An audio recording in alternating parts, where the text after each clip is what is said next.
Right, ఇక మంగళగిరిలో CM Chandrababu మాట్లాడుతున్నారు. లైవ్ లో చూద్దాం. నేరం జరిగిన వెంటనే మీరు స్పందించే పరిస్థితి రావాలి, వేగం కూడా పెంచాలి. ఎందుకు నేను ఈ మాట వాడుతున్నానంటే, ఇటీవల ఒక కేసు ఒకటి జరిగింది ఇక్కడ.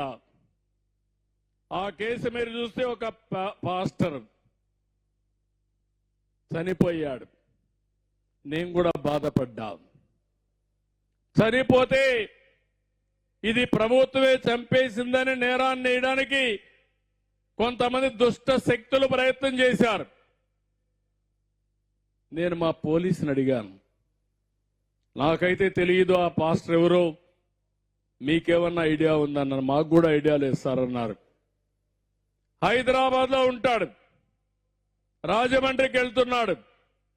రాజమండ్రికి వెళ్లే ముందు ఆయన యాక్సిడెంట్ లో చనిపోయాడు.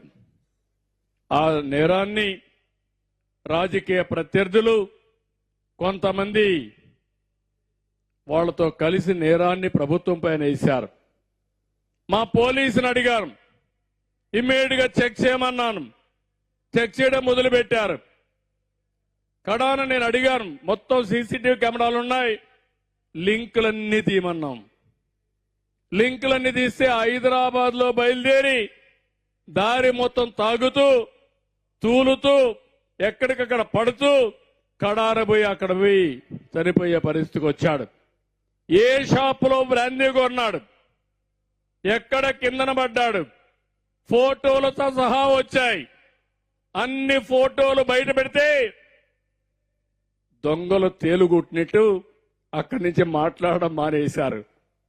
నేను అడుగుతున్నా మిమ్మల్ని, అదే సీసీటీవీ కెమెరాలో ఆ దృశ్యాలు లేకపోతే ఆ నేరం ప్రభుత్వాన్ని, ఆ హత్య ప్రభుత్వాన్ని, ఆ తర్వాత ముఖ్యమంత్రి అతన్ని చంపేశాడని నా మీదనే పెట్టేసేవాళ్ళు. ఇలాంటివన్నీ ఉంటాయి. నేను అందుకే మీ అందరినీ ఒకటే కోరుతున్నా, ఏ నేరమైనా, చిన్న నేరం గాని పెద్ద నేరాన్ని గాని తీవ్రంగా మీరు తీసుకోవాలి, అధ్యయనం చేయాలి.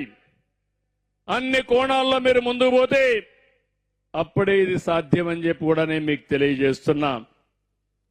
నేను అందుకనే ఈరోజు నేను చాలాసార్లు చూశాను, ఒకప్పుడు నేరస్తులు రాజకీయాల్లో ఉండేవాళ్ళు కాదు, నేరాలు చేసేవాళ్ళని కూడా రాజకీయ నాయకులు సపోర్ట్ చేసేవాళ్ళు కాదు, భయపడేవాళ్ళు. ఇప్పుడు బరిదిగించే పరిస్థితికి వస్తున్నారు. ఎందుకంటే మామూలు నేరస్తుల్ని మనం హ్యాండిల్ చేయొచ్చు, కానీ రాజకీయంగా ఉండే నేరస్తులైతే వాళ్ళకి సపోర్ట్ కూడా వచ్చే పరిస్థితి వస్తుంది. కానీ ఒకే ఒక విషయం ఈరోజు ఇక్కడ కోరుతున్నా, నేను ఎక్కడా రాజీ పడను. రేపు మా పార్టీ చేసినా, మా మిత్రుడు పవన్ కళ్యాణ్ పార్టీ గాని ఎవరు మేము చెయ్యం. చేస్తే అలాంటి నేరస్తులకి పూర్తిగా సహకరించమని మరొకసారి మీ అందరికీ విజ్ఞప్తి చేస్తున్నా. మాకు స్టేట్ ఫస్ట్, ప్రజలకు ఎక్కడ కూడా అసౌకర్యం కలగడానికి వీలు లేదు. రాష్ట్ర భద్రతకే మా ప్రాధాన్యత. అందుకే నేను మిమ్మల్ని అందరినీ కోరుతున్నా, ఇటీవల కొన్ని చూస్తే నాకు ఆశ్చర్యం వేస్తుంది. లేడీ డాన్స్ తయారైపోయారు. మహిళల్లో ఈ రౌడీలుంటారు నేను ఊహించలేదు. మనుషులు కూడా చంపేసే పరిస్థితికి వస్తున్నారు, చంపించే పరిస్థితికి వస్తున్నారు. పెద్ద పెద్ద నాయకుల్ని మేనేజ్ చేసే పరిస్థితికి వస్తున్నారు. అవన్నీ చూస్తే నాకే ఆశ్చర్యం వేస్తా ఉంది. 5 ఏళ్లలో ఎంత పతనావస్థకి వెళ్ళిపోయావని. మామూలుగా లేడీస్ అంటే నాకు చాలా గౌరవం, వాళ్ళు ఎప్పుడు రారని. అలాంటి వాళ్ళని కూడా అడ్డం పెట్టి గంజాయి గాని ఎక్కడికక్కడ రౌడీజం చేయడం, భూ కబ్జాలు చేయడం, ఇవన్నీ చేసే పరిస్థితికి వచ్చారు. అందుకే ఈరోజు పోలీసులకు పూర్తి స్వేచ్ఛ ఇచ్చాం.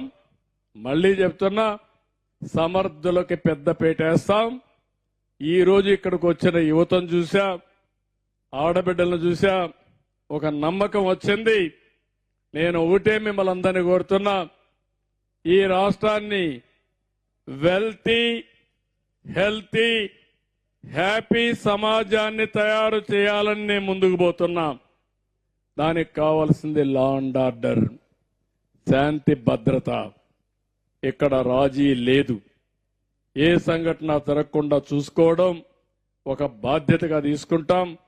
అలాంటి పవిత్రమైన కార్యక్రమాన్ని నేను తీసుకున్నప్పుడు మా యువ కిషోరాలు, యువ పోలీస్ పూర్తిగా సహకరించండి. మీ గౌరవాన్ని పెంచే బాధ్యత నాది, ప్రజలకు రక్షణ ఇచ్చే బాధ్యత మీదని మరొక్కసారి మీ అందరికీ విజ్ఞప్తి చేస్తున్నాను. చేస్తారా అని మిమ్మల్ని అడుగుతున్నా. నమ్మకమా అని మిమ్మల్ని అడుగుతున్నా. నమ్మకం అంటే 6,000 చేతులు పైకెత్తండి.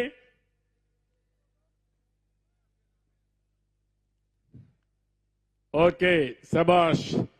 ఏమమ్మా, మీ పిల్లలకు కూడా మీరు బాగా నేర్పించారు. బాగా చదువుకో, నీకు సహకరిస్తాం. మీరు తిండి తినకుండా పిల్లలకు తిండి పెట్టి చదువు ఖర్చులిచ్చి వాళ్ళని బాగా చదివించారు. విలువలు కూడా నేర్పించారు. పోలీస్ శాఖకు ఆ విలువలు చాలా ముఖ్యం. అలాంటి విలువలు పాటిస్తారని చెప్పి ఆశిస్తూ చాలా మీటింగులు చూశాను. కానీ ఈరోజు మీ మీటింగ్ చూసిన తర్వాత, మీతో మాట్లాడిన తర్వాత నాకు ఎంత ఆనందంగా ఉందంటే తట్టుకోలేకపోతున్నా.